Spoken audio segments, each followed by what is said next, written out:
Čítanie zo svätého Evanjelia podľa Matúša.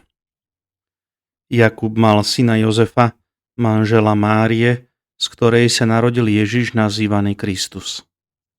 S narodením Ježiša Krista to bolo takto. Jeho matka Mária bola zasnúbená s Jozefom.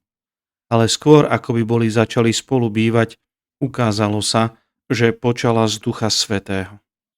Jozef, jej manžel, bol človek spravodlivý a nechcel ju vystaviť potupe, preto ju zamýšľal potajomky prepustiť. Ako o tom uvažoval, zjavil sa mu vo sne Pánov anjel a povedal: Jozef, syn Dávidov, neboj sa prijať Máriu, svoju manželku, lebo to, čo sa v nej počalo, je z Ducha Svätého. Porodí syna a dáš mu meno Ježiš, lebo on vyslobodí svoj ľud z hriechov. Keď sa Jozef prebudil, urobil, ako mu prikázal Pánov anjel. Počuli sme slovo Pánovo.